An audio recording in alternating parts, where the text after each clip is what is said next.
Hi, Musa. Welcome to Part Maven, Maverick. I'm so excited to speak with you. I read your book last year when it came out. I started reading it then, and then I reread it, and I've watched so many of your podcast interviews, lectures, and especially the videos on Heterodox Academy. And so I'm really excited to have you on here.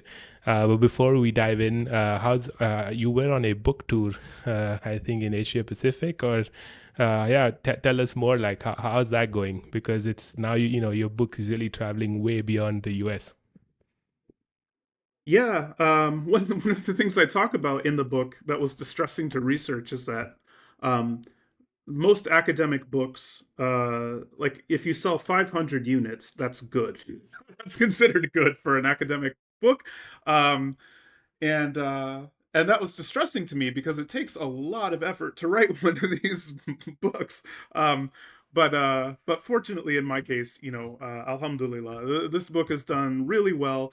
Um, Commercially and critically and otherwise. And so, yeah, over the summer, since I was no longer teaching a class at my university, yeah, I did a tour of the UK, Australia, and New Zealand, and then on both ends of the summer, both at the tail end of the academic year and now at the beginning of this year, I'm also doing some stuff in Canada, and so it's really great to not to have spent the last year traveling to different parts of the U.S. to talk about this book with a whole bunch of different stakeholders, but then to have the opportunity to go to other countries and see how and to what extent some of these same issues are playing out in other countries and to talk with other people outside is really an honor.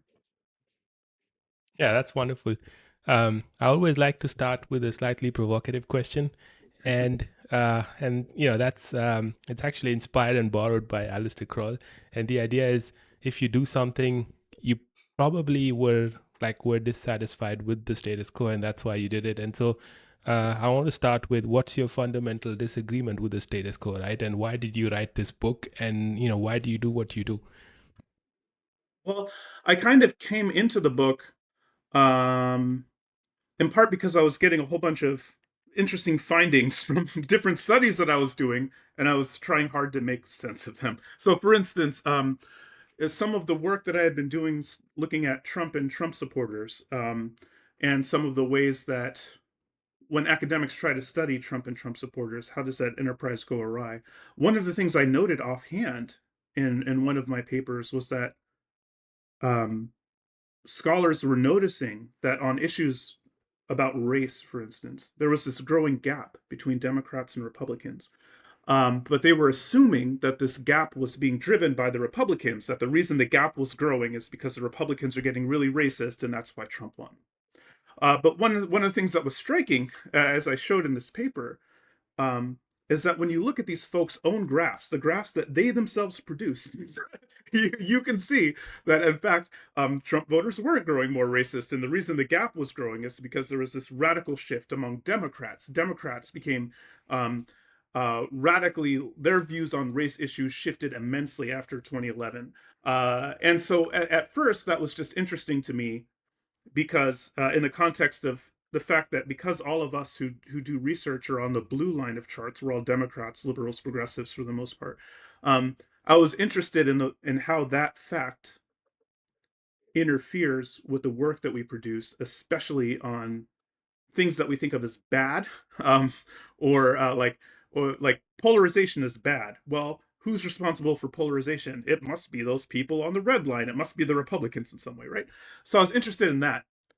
But then the more I sat with it, I started to realize that actually, though, separate from that point, what's going on with the blue line? Why do we why do we see that rapid shift after 2011? Right, that's interesting, and then especially because uh, then later a colleague and I we did a paper where we analyzed 27 million news articles from 47 media outlets over the past 50 years. And we saw that there was, after 2011, there was this big shift in how the media talked about prejudice and discrimination. Basically, all forms of prejudice and discrimination, transphobia, homophobia, Islamophobia, anti Semitism, anti Black prejudice, all at the same time, just in a way that didn't seem to correspond to anything that was happening in the world. And so I kept coming up against this thing that there was this rapid shift in this among Democrats, among knowledge economy professionals, and so on, and trying to make sense of what was going on there was part of it. And then the one dissatisfaction, though, I had two sources of dissatisfaction. I guess the first was this point about how, because almost all of us who are, are almost all social scientists and journalists tend to be people who are um, left of center politically, secular in their orientation, um, tied to urban or suburban communities, and so on. So there's these kind of systematic skews in who produces knowledge, and that has important implications for the kind of knowledge that we end up producing. And If I so can just noticing quickly that there are quote these, you back to you. Yeah, if I can quote you back to you, you yeah, said, yeah, you think the wrong thoughts, you're not in the system, right? And that's exactly, I yeah, think, what you're saying, which is that, if you don't fit the mold, you're not in the system anyway. yeah, absolutely. And and uh, and one of the things that I found frustrating, though, is because these institutions then end up dominated by people who share the same set of um, dispositions and so on. This is a big problem for the work that we produce. So, things like peer review, um, institutional review boards, hiring by committee, all of these kinds of things. We have all these systems in higher ed that are designed to, under the idea that, each of us, we have fallible, situated, partial knowledge of the world. We have these biases, we have these limitations. The idea is, though, together, we can correct each other's blind spots. We can notice each other's biases. We can collectively produce something that is more comprehensive and reliable and objective than any of us could possibly do on our own. That's the idea. But that system only works as it's intended to when you actually do have diversity in terms of values and commitments and priorities and so on. If you lack that, then these systems that are supposed to correct for our biases can reinforce them. These systems that are supposed to make it easier for divergent viewpoints and innovation and things like this can actually can squash innovation and make it harder for people to surface unorthodox views. And so this is one of the things I was dissatisfied is like I was seeing that playing out in real time, and I was seeing the consequences of that. So there's this, and then the other thing that was frustrating is that, and that this book tries to correct, is a lot of the work we do is not symmetrical. That social scientists do is not symmetrical, and by this I mean we tend to analyze groups completely differently, depending on we'll analyze the same behavior in a completely different way, depending on who's doing it. And there are some groups whose behaviors we don't really analyze at all. So, for instance, um, there's a broad tendency. You can see this in a ton of social science research. There's a broad tendency for people to prefer other people who are like themselves, to treat them better, to want to associate with them more. So people want to live with other people who are similar to them. They're more likely to hire and promote people who they view as similar to them. And you see this along a lot of dimensions.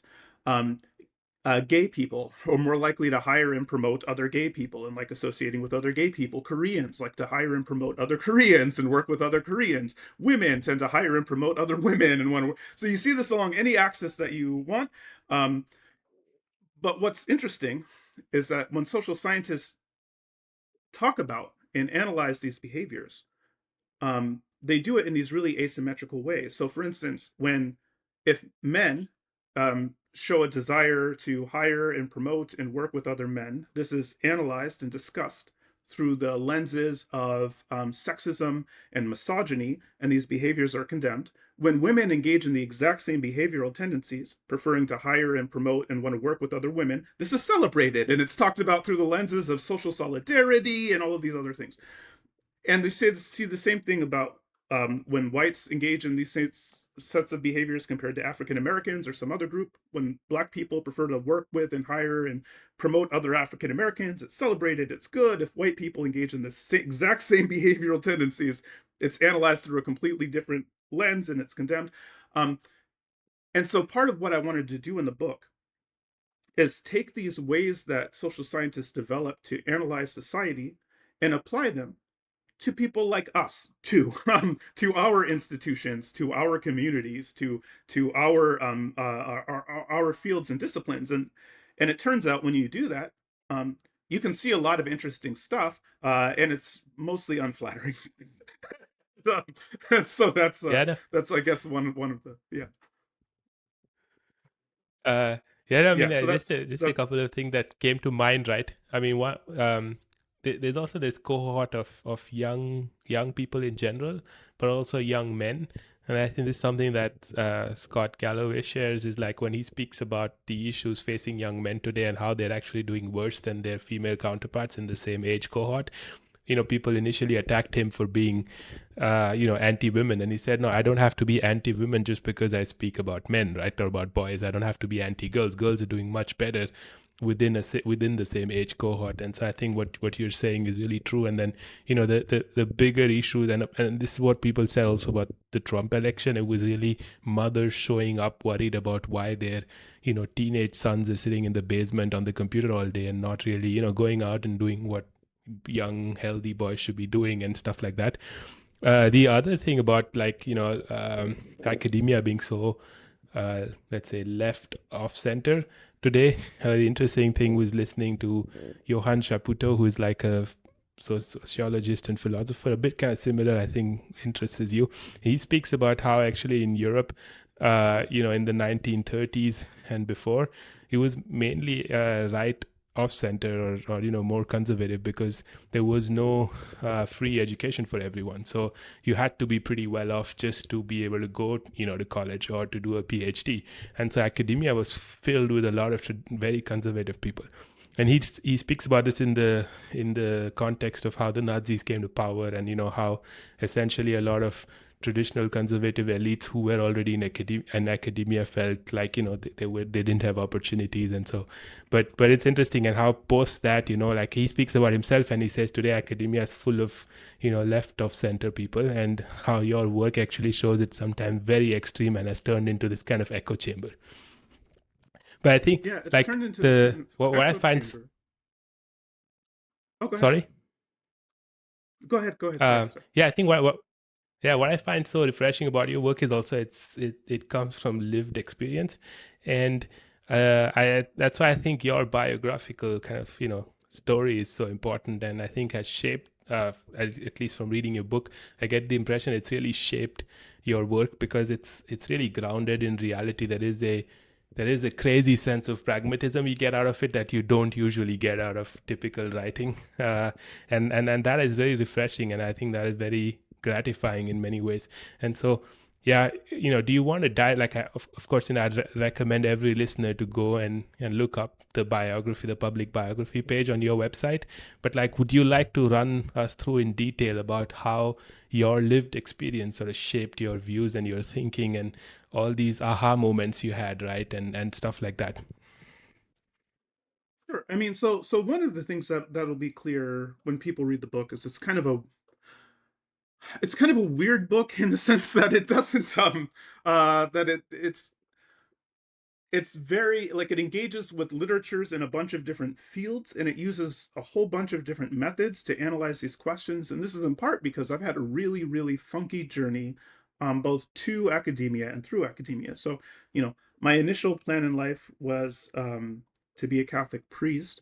Eventually, when I went to college, I can circle back to that in a minute, but eventually when I got to college, I ended up with a bachelor's degree in Middle East Studies, a master's in philosophy. I was teaching political science for a while before I got canceled by Fox News, and then I got a PhD in sociology, and now I'm a professor of communication and journalism. So I've just been doing like all the fields, and, and this comes through a lot in the work. It's both in terms of the methods I use, the theories I draw on. Um, the approach to trying to look at the same thing through a bunch of different kinds of lenses to see what you can see more clearly. Um, yeah, and so that's one of the ways in which my life experience is kind of reflected in the work. Another thing that I talk about in the introduction to the book that kind of frames that spurred me to ask some of these questions in the first place was that um, I went on this weird class journey where the thing I was doing right before I was an Ivy League intellectual um at Columbia was I was selling shoes in the mall at Sierra Vista, Arizona, a small military town where I grew up. And before that, I worked freight and other jobs like this, loading, unloading shipments and boxes and stuff like this. You Um, were a very good shoe and seller, I so think, but they skipped you for promotion, right? You were a very good shoe seller, correct? But they didn't yeah, promote you yeah, to after manager I because they thought you might leave. Yeah, I ended up overqualified. So yeah, I was so as I mentioned briefly, I was teaching political science at the University of Arizona, and I got canceled by Fox News. And after that, I I I had a hard time finding, jobs in my hometown that were like relevant for the work that I was doing. So I ended up selling shoes in the mall. Um, and yeah, I was a really good salesman. I was what they call a pace setter, which is someone who sells $300,000 a year in merchandise or more. That's a lot of shoes in a small military town in Yeah, southern wow. How did Arizona. you do that? Well, Um, like, uh, how were you so good, Musa? yeah, Like, how did you do this? What were your learnings from selling? well, a lot of ways in which I think being a shoe salesman well equipped me for the work that I do now. So, for instance, like if you're a shoe salesman, well, for one, some people think that like how you're a good salesman is that you try to stuff as much stuff as you can into people's bags, and you convince them to buy the most expensive things, and it's a commission job, so you do get more money. But like the that's the way hacks try to become salespeople. If you want to be a really good salesperson, the way you do it, it's never based on one individual sale. It's by building repeat clients, consistent business over time, things like this. And so, what you want to do, um, the best thing to do is you need to really talk to people, build a rapport with them, understand their needs. What do they want? you know what do they care about, by asking usually open-ended questions to try to get them talking about themselves and their lives and stuff like this. um, and then you figure out what they want and what they need, and then you connect the things that we have to their needs. So you have this expert knowledge. Ideally, you develop an expert knowledge about the different features of the different products and what we have in stock and all of this, and then you connect this expert knowledge you have to the specific wants and needs and desires and interests of the people who walk through the door. um, and you do it in such a way that then when they leave, um, they really love it. They love the thing. They love their experience with you. They come back. They look for you personally, and they want to buy more shoes in the future. So if you just cram their bag with the most expensive thing, without a lot of consideration for what they actually want or need, there's a good chance they'll return that item. And even if they don't return it, they won't really like it. They won't really look for you, and so on. And yeah, I mean, I think it's really interesting. Like when I think about working as a shoe salesman versus the work that I do now, one of the things that I think is that strikes me is that when you're a shoe salesman, you're not doing anything particularly epic. You're not saving the world. Um, the whole internet doesn't know who I am. I didn't have, tens of thousands of followers. I didn't make a ton of money. I didn't have a lot of social prestige. But what I did do was I spent pretty much every day helping people. People would come in with some kind of a problem, and I would solve their problem. So they would come in, they would need shoes. They're getting married, they need shoes that match their dress. Um, it's the new year, they're trying to get healthy, they want exercise shoes so that they can, make their best go. Keeping their New Year's resolutions. Their kids are going to school. The kids need something on their feet. So people would come in, they would have problems. I would help them solve their problems, and I would clock out. And so this was great. I spent all day, making people's lives a little bit better, and you could see that their lives were made a little bit better because again, they would come back, they would look for me, they would tell me, "Oh, the wedding went really great. The shoes were fantastic. Oh, my son is really loving his shoes." Blah blah blah. Right. So you could see that you made this kind of little benefit to people. I almost never have that experience today where the work that I do. I have people tell me, "Oh, this made a impact in my, like a practical improvement in my life as a result of something that you did in your office today. Um, and so I miss that. And then I also miss when you're a shoe salesman, um, you do your shift, and then, as I said, you clock out and you go home, and then you're not at work anymore. That is not my life right now. Even when I'm not at the office, Yeah, like but right now, I'm at home. Um, but uh, yeah, go ahead. yeah, but you. I think you will go down like one of the greats. When Einstein was sort of being a patent reviewer and doing a relatively bureaucratic job, right, while he was thinking through his theories. And I think it's sort of a similar parallel, right? You're selling shoes, but you're thinking philosophy and you're observing stuff and learning stuff, and which kind of brings me to your method, right? Which I really find like which is just so refreshing. So you say you're you're in the tradition of experimental philosophy, right? And the idea is that many philosophical questions can be explored through empirical investigation rather than relying primarily or often exclusively on logical arguments or counterfactuals or abstract models, right? And so that's why the lived experience, I think, is so critical to your method and approach. And so in pursuit of this ideal, experimental philosophers establish a firm foundation and try to remain sort of grounded in scientific literature, social science research, etc. So what does this XV approach look like to you, to your work, and your method and your writing?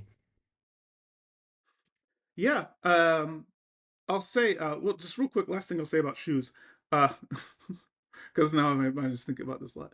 Um, you can actually learn a lot about society selling people shoes, in part because it's such an intimate job. You're there with people's feet, right? And so, like, in that context, people are willing to, like, people tell me would tell me all sorts of stuff about themselves, like, um uh so anyway, but yeah, so xfi, so yeah, the idea behind xfi, as you said, is that, like, um a lot of times philosophers ask questions that bear direct that you can make some progress on those questions just kind of thinking hard in your office, but they ultimately turn on questions of empirical fact. And so this was what my master's thesis, what it argued, is like, um so when I was a philosopher, I was focused on epistemology. Social epistemology is like, well, what do we know, and in virtue of what do we have knowledge?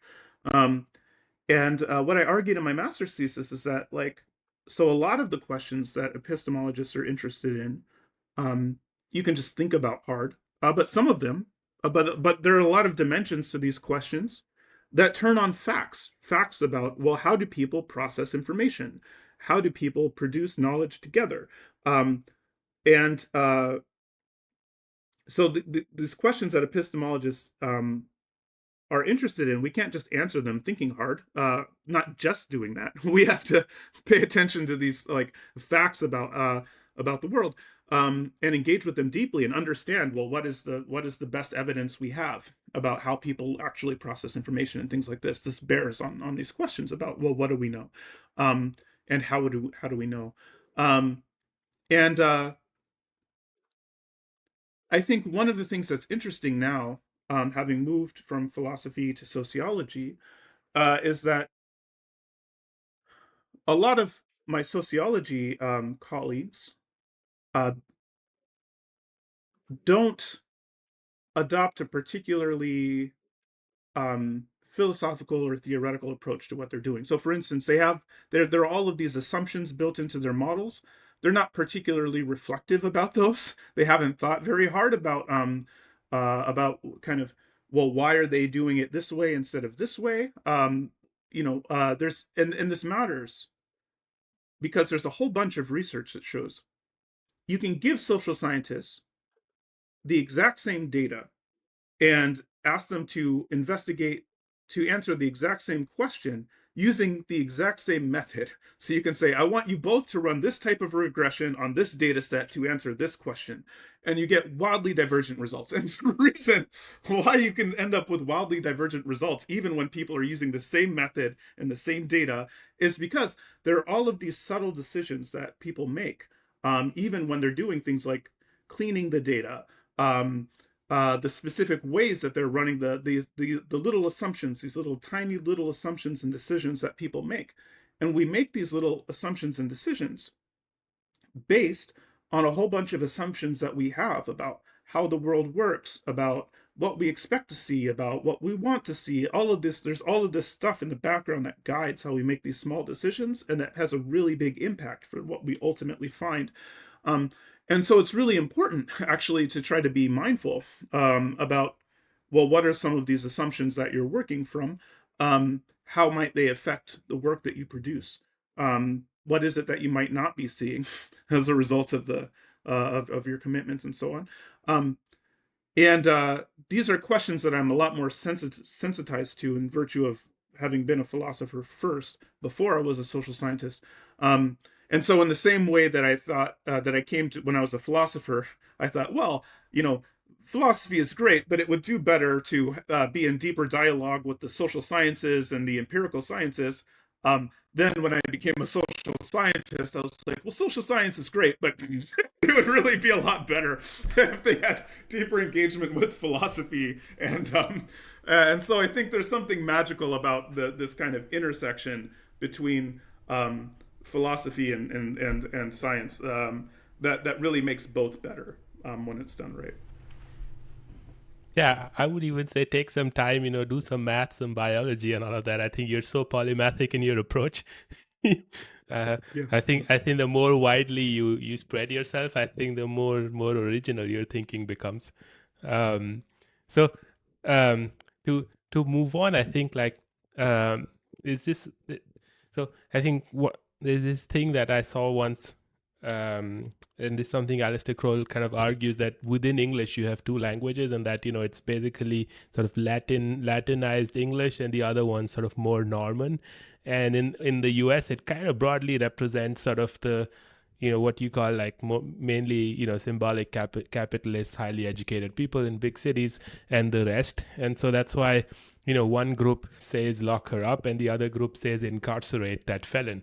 And so it's the same thing, but it's really almost two completely separate cultures.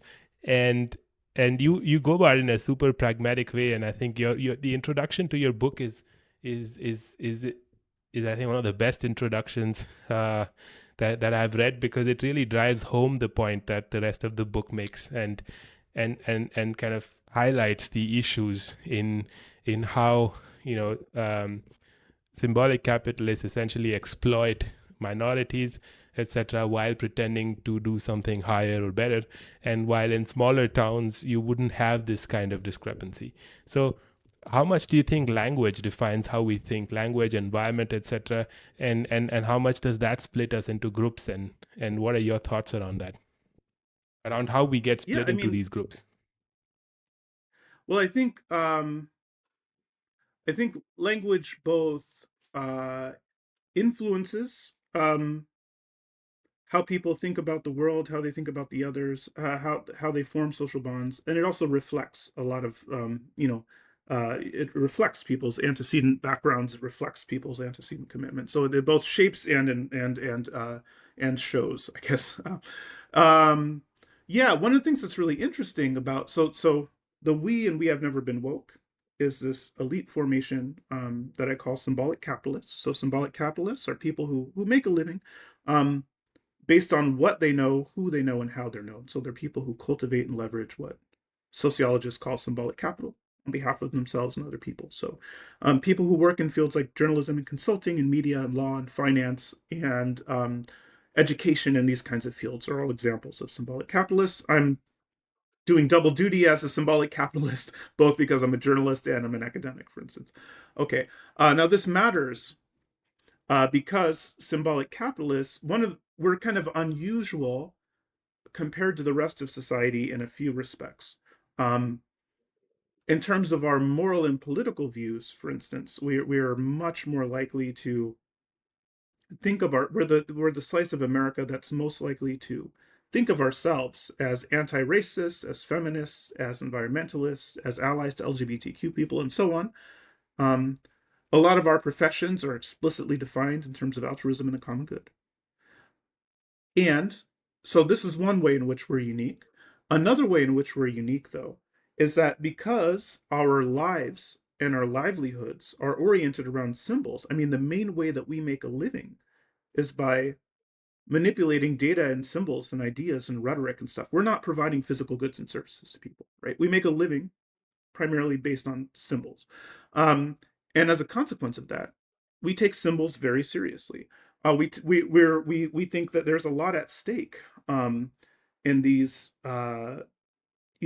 struggles over representation and images and rhetoric and decorum and things like this in a way that other voters just don't see as much at stake. They just and this is true. Um, one thing that's interesting is that this is one of the things that sets symbolic capitalists apart from other Americans, irrespective, independent of political commitments. So if you look, so as I said, most symbolic capitalists are on the left, but there are some symbolic capitalists on the right. So there are some right-wing journalists, there are some right-wing academics, there are some right-wing consultants, and so on. And one of the things that's interesting, though, is that these anti-woke and right-leaning symbolic capitalists, they actually think about and approach politics and morality pretty much the same way as the people they're criticizing. Um, so, for instance, during the Great Awakening, this kind of period of rapid shift on social justice issues, a lot of progressives are really focused on things like, well, let's change the name of schools. Right now, there's all these schools in America. They're named after Confederate figures. Let's change the names on these schools so that they're named after people like Rosa Parks. And this was frustrating to a lot of Americans, not because they love the Confederacy and they hate Rosa Parks and stuff, um, like but it was frustrating to people because like if you go into a lot of these communities and you ask the parents, what are your top concerns for this school, what are your top concerns about the education of your children, none of them are going to say, oh well, the name on the building is a Confederate, like that's just completely irrelevant to them. And rather than trying to find out what those concerns are or address the actual concerns that people have about their school, about their children's education, and so on, we focus on the symbolic crap. And then we change the name on the building, and nothing changes for these children. Nothing changes in terms of their life trajectories, nothing changes in terms of their lifestyles and the opportunities afforded to them. We have achieved this symbolic victory that we think is very important, and we celebrate it and go to the next culture war thing, and nothing changed for their lives. This is frustrating to people. Now, what's interesting is that so we had an election recently. People might have noticed Donald Trump took office, um, and well, what did the Trump administration focus on? Well, they're also focused on things like, oh, these bases that were named after Confederates, and then the wokes changed them so they're not named after Confederates anymore. Well, guess what? We're going to change them back to the Confederate names, and you know what? The Gulf of Mexico, we're going to call that the Gulf of America. And, Mount Denali, we're going to name it McKinley, Mount McKinley, or something, like all of these kind of bull this nonsense about naming and symbols and all of this.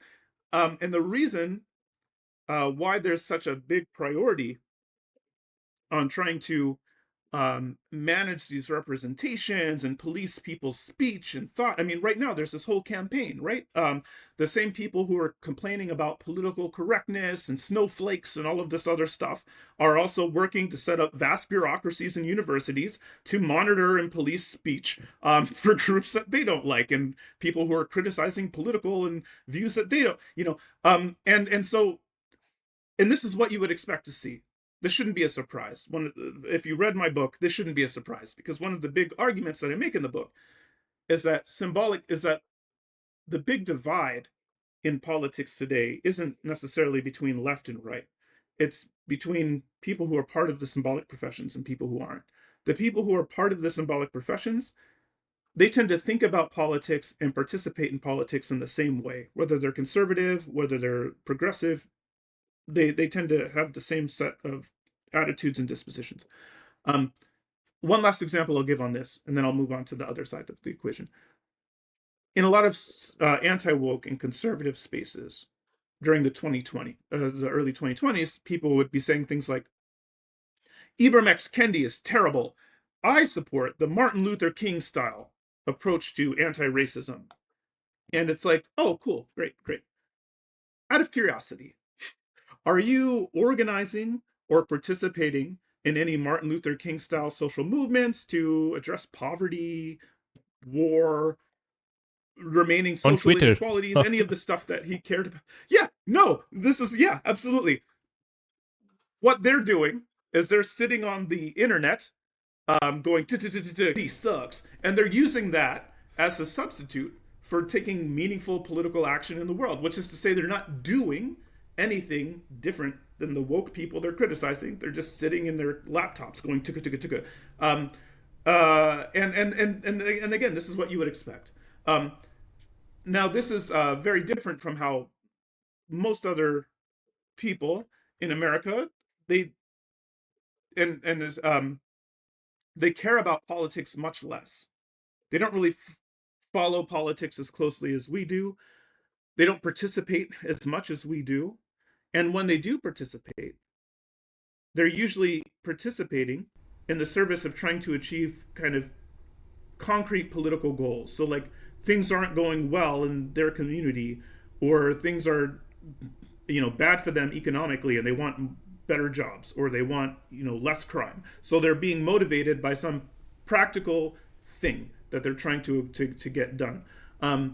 This is very different from us. We vote no matter what. We tend to vote for our preferred political party, no matter who ends up as the nominee, and we're really motivated by a whole bunch of political issues that most other voters just don't care about at all. And so this is one of the big divides that you see when you look at the current cultural and political landscape. Is there's this set of issues and debates and modes of political engagement that occur with symbolic capitalists on the left and the right, and it's almost completely disconnected from what most other voters and citizens in America care about, and what they think and what they're concerned about, and so on. And if I may riff on this also, kind of to show the parallels in other regions, because you clearly write in your book this is focused on the US.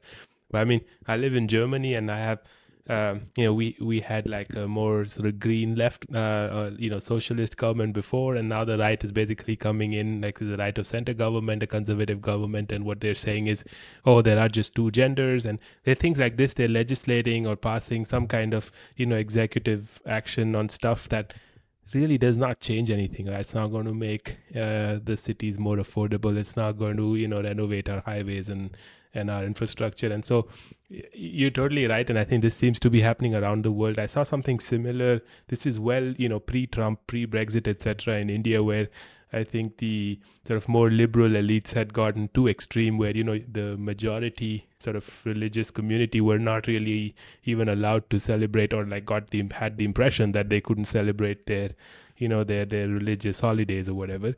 And then there was such a massive backlash, and the next thing was changing the name of Muslim streets, and and that kind of thing, which is completely stupid. Like, instead of the Confederate thing, they were like, oh, okay, we had sultanates here, and so we will change all the streets that are named after these sultans and stuff like that, which again does not really improve anyone's life. And what the sort of the people who really get the message out into the communities, like you say, is like in Germany, it's really the extreme right and the extreme left, and they're really much more embedded, and that's why you see their vote share go up, because when they stop you at the bus station, they start speaking to you about rents, about affordability. They start speaking to you about taxes. They speak to you about the things that really affect your day-to-day life, and they don't speak Yeah, to you about anything else. And that's consider why they're Zoran winning the votes. Mamdani. Yeah, I mean, consider Zoran Mamdani in the primary in New York City. Uh, so people are like, a lot of, after he won the nomination, a lot of media people were clutching their pearls and going, "Oh, how could this happen? He's so extreme, blah blah blah." But like the thing about it is, well, so there are two things to bear in mind. The first is that elections are always races where people ask, "And what is the alternative?" And in this case, the alternative to Mamdani in the primary was the primary alternative was Andrew Cuomo, a corrupt uh, former mayor who resigned in disgrace after being Me Too'd and killing a bunch of old people. Um, and so, like, if the alternative to Cuomo was a toaster, uh, the toaster would have done pretty well in the primary. But second to that, um, when you looked at Zoran Mamdani's campaign, his social media posts were almost always about, oh, the price of rent, the price of food, like really practical stuff. He might have said a bunch of weird culture war stuff in the past, but that wasn't the centerpiece of his campaign. He was focused very tightly on bread and butter issues, um, speaking to the kinds of practical concerns that kind of normie people have. And this is why, when you look at the exit polling, um, what you see is that Mamdani won all of the middle class, basically. One thing that's interesting is Andrew Cuomo won the very richest and the very poorest New Yorkers, but then everyone else pretty much went for Mamdani. Why the Um, poorest, Musa? What's happening there? Why the poorest? yeah, so that's, I think, so this is going to be one of the things I talk about a little bit in my next book. But one of the things that's interesting is that there is this kind of so it's, the short answer, I guess, is that the people who are kind of like the most marginalized in society are often, in virtue of the fact that their lives are precarious and things like this, they tend to be risk averse. So they would rather vote for someone who they know than someone that they don't know. They would rather vote for someone who appears to have a more moderate policy slate than someone who's promising dramatic radical change. They're just um, they don't like to take risks. They're less likely to support like risky political bets. They like to vote on surefire things, on more recognizable, familiar things.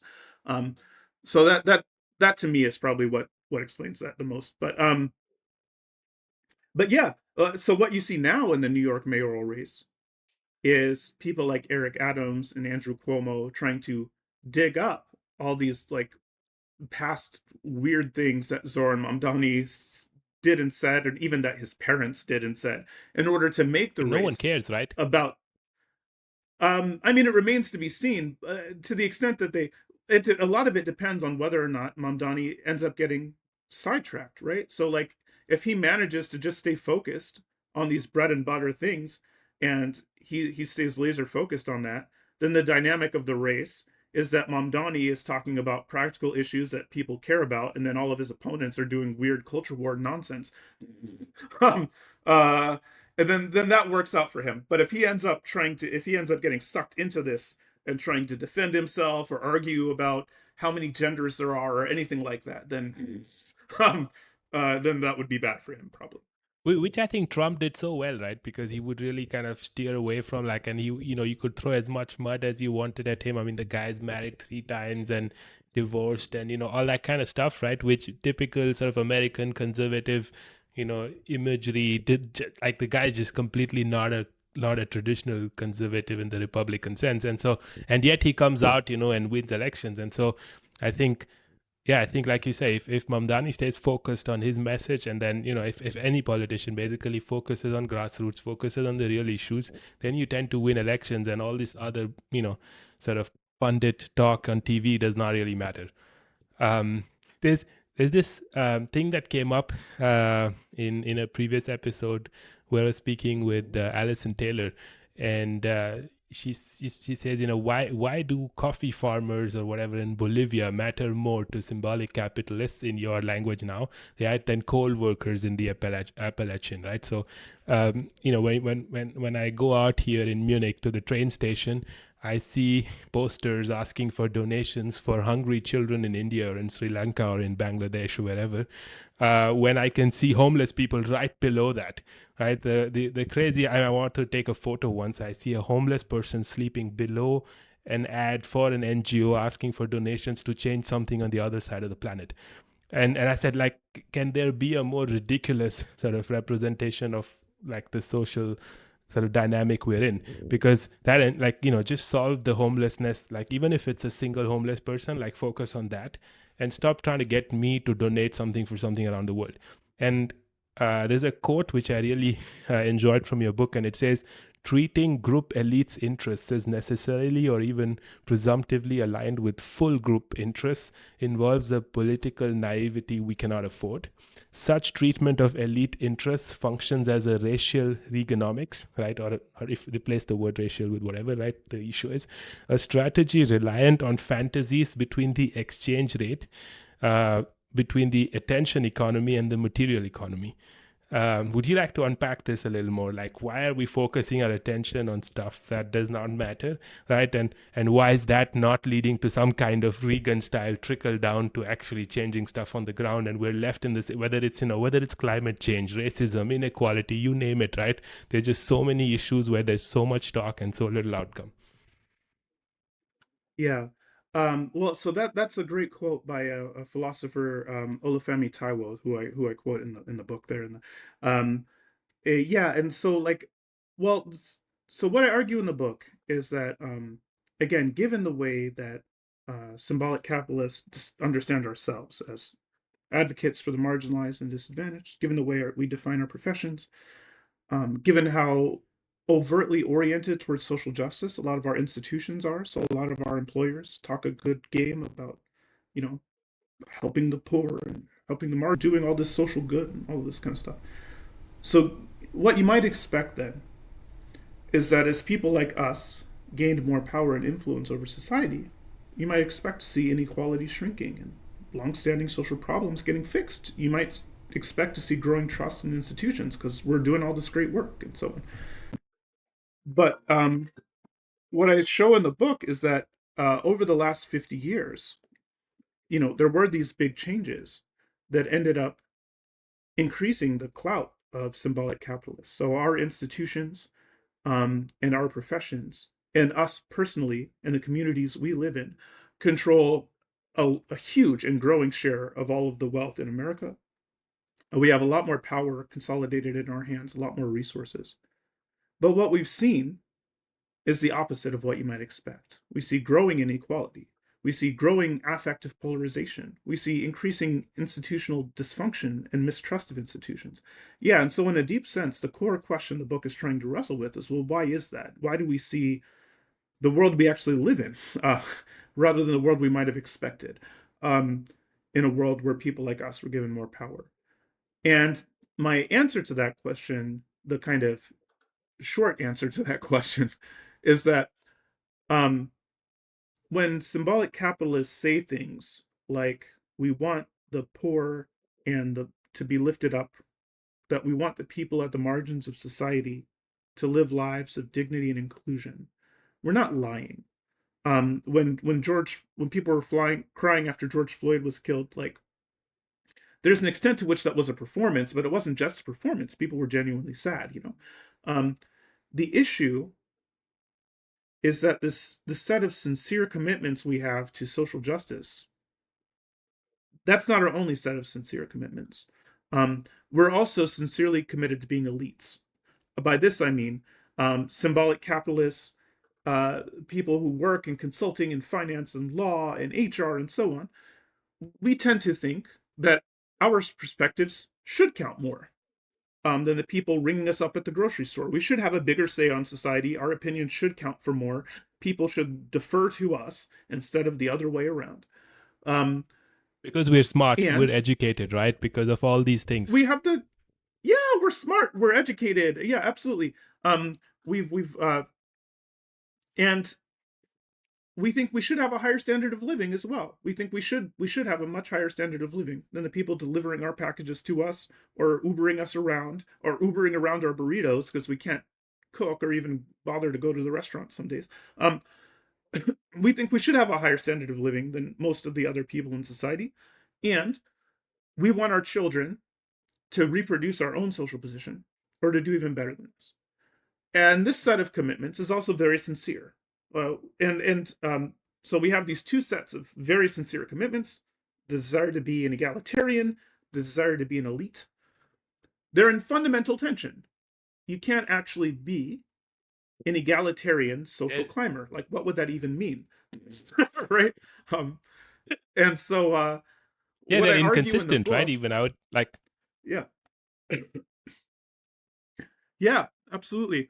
And so, what I argue in the book is that when these two sets of inconsistent desires come into tension, and they often do, um, then it's this desire to be an elite that often ends up winning out and transforming how we pursue social justice.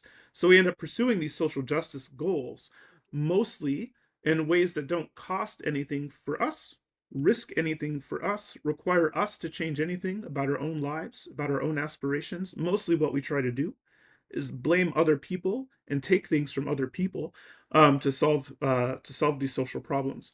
And this is an inadequate response for a number of reasons, not the least of which being that precisely because of these social shifts I mentioned, um, it's actually not possible to address a lot of the social problems that we're concerned about if we're only focused on people who are not us, if we're not focused on our institutions, on our communities, on people like us. There's just not. It's like literally not possible to fix a lot of these issues. In fact, a lot of these issues, as I show in the book, are actually much worse in our communities and in our institutions than in other places. Truck drivers, for instance, are much more diverse than college professors, and it's not even close, right? And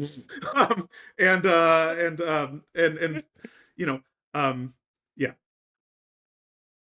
no, I, in fact, it's interesting you brought up like truck drivers or Uber drivers, etc.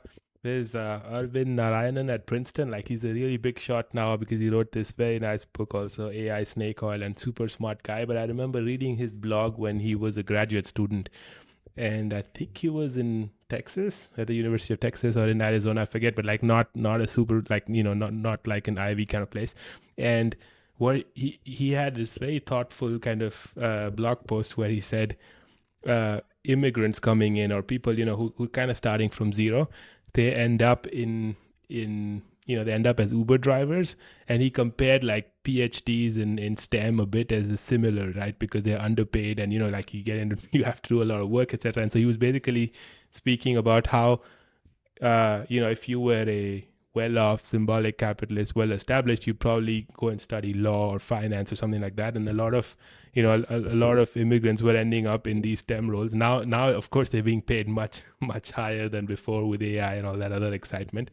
But that how you have some kind of stratification happening, and like you said, diversity in some places is much higher, and you kind of see that. And what I really what I want to kind of wrap up with is some quotes from your book, and then you can, sort of unpack and riff on that. So you say systemic racism is not the product of people holding the wrong feelings based on the past. So it's not some emotional kind of, someone is bad or feels bad or whatever. It persists because it is actively maintained by ongoing behavior. So it's not an outcome, it's like a process.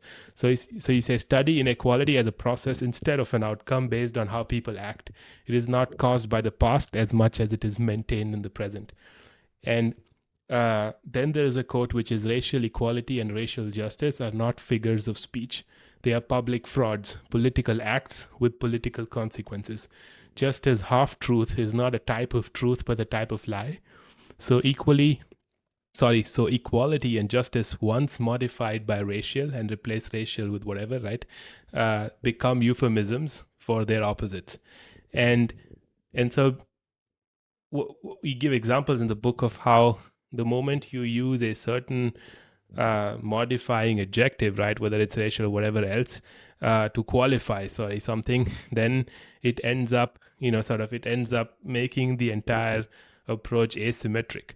And in terms of, in the context of inequality, something that, I found refreshing because Scott Galloway speaks about, how he was the son of a I think a receptionist or some, like an executive assistant or something. And he's like, I could only go to college because I got affirmative action. And he argues that affirmative action should be based on the color green of dollar bills and how much wealth you have, and not on anything else.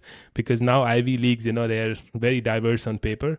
But it's you'll have the black elite sending their kids, you'll have the Asian elite sending their kids, and also things like, you speak about words like mixed, or what is that, colored, or I don't even know all these terms, but like it's very American, I think. But like there are these Yeah. terms which hide like a whole bunch of things. And I know, for example, with the Indian diaspora, that they're massively overrepresented, and they're very often then thrown in as people of color, when actually they're already very elite.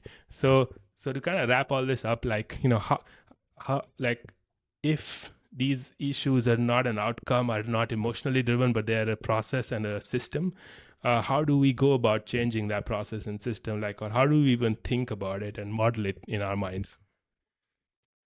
Yeah. I mean, I think one of the big problems that symbolic capitalists have in general, um, is that we tend to really focus on things like beliefs and perceptions and what people say. And we do this for two reasons. Again, first, because we think that because we just take representations and symbols very seriously, and ideas and stuff like that. And then second, um, because we assume that there's this tight correspondence between um, what people feel in their hearts and what they do in the world. Um, and that's not necessarily the case. And so, one of the big things that I show in the book is that you can look at the institutions where you have the most people, the highest concentrations of people who self identify as feminists and anti racist and so on. They're some of the most parochial and exclusionary in the whole economy. You can look at some of the communities that have the highest concentrations of liberals and progressives. They're some of the most unequal and segregated places in the entire country. And so the problem in these places isn't that there aren't enough people who think and feel the right things. The problem in these places also isn't that there's just not a that those damn Republicans are. So on my Substack, for instance, I have a I illustrate this with a lot of charts. In this essay called "The Limitations of Partisan Politics," I show that, like, if you look at New York City Council, for instance, um, so like New York has some of the highest poverty rates in the country, some of the highest inequality in the country, some of the most segregated school systems in the country, and so on. And this is despite being one of the wealthiest places in the entire planet Earth. And and So why is that? Well, one of the things that's you can't blame anything that's happening, any of the dynamics that are happening in New York City or state, on the Republicans, not plausibly.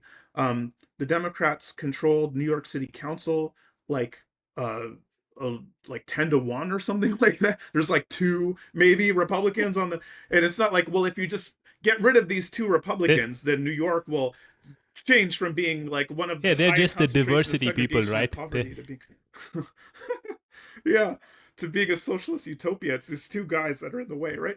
um or if you the governor of New York is a state is a mayor, I mean, is a Democrat. The mayor of New York City is a Democrat. The uh congressional delegations at the federal and state level are overwhelmingly Democrat, right? So you can't, yeah. And so the problem for New York, the problem in a lot of these institutions, it's not that there's not enough people who are on the Democratic Party. It's not that there's not enough people who are committed in their hearts and minds to these goals. The problem is that they're not. Is that whatever sincere commitments they might have are not being translated into concrete actions in a way that benefit the people that they're trying to help. And there's two ways in which this goes awry. Um, the first way is that, again, because we assume that there's this tight correspondence, we focus really hard on changing people's thoughts and minds and symbols and stuff. When when that doesn't matter. We should not actually expect that changing a lot of that stuff will have the kind of outcomes that we think it will. Instead of focusing on hearts and minds and so on, we should focus on allocations of resources and opportunities. We should focus on, yeah, things like this, behaviors, interactions, not feelings. Um, and then second, a second way in which a lot of our projects go awry is that what we want and how we think about social issues is often pretty far out of step with how the people we're trying to help, what do they want, what do they think, how do they think about these issues, and we're often not aware of just how far out of step we are from the people we're trying to help. And so often we end up doing things that for other people that they don't want or that even harm them, because we're doing things that we think is good for them but that they themselves don't want, and that and we don't really understand their needs and their concerns and their life circumstances as well as we should, and so we end up promoting stuff that's just not efficacious at helping the people we want to help. And if I were to reframe it in business language, right, the first thing is sort of understand the customer or the user or the person whose life you want to improve. Listen to them, understand their perspective. Don't go with your preconceived notions. And the second thing is, always these You three learn this from buckets, shoe right, which is salesmen. like, yeah, right. There we go. And then you have these three buckets, right? Of basically, you can impact their lives, or if you're not good enough to do that, then you just do activity, which is like show up at Black Lives Matter protests with a board, or even more, get very active on Twitter posting nonsense, right? And then you have optics, right? So like if you can't even do activity and you're too lazy to do that, then you're just manipulating symbols. And I think what you're basically saying is just listen to the people you claim you want to help, do what they want, and then focus on the impact and the actions, and forget the activity and the optics part, because that's not really changing anything. Yeah, yeah. I mean, I'm the book. I try not to give like a 12-step program for effective social justice or anything like that, Yeah. um but I think those are both like really reasonable inferences that flow very naturally from the arguments of the book. Right. Absolutely. Yeah, I was just trying to reformulate it based on sort of my own way of thinking and working or whatever. And so I highly recommend the book. Do check out Musa's work. I love his scholarship because he has kind of a very first principle systems way of thinking. And it's, I think the best way to describe it is theoretically driven, empirically grounded, and pragmatic in its orientation. So yeah, thanks a lot, Musa. It was lovely having you on Part Maven, Part Maverick, and I'm really excited about your next book. Thank you. It's been a pleasure. Happy to come on when the next book comes out. Of course, definitely.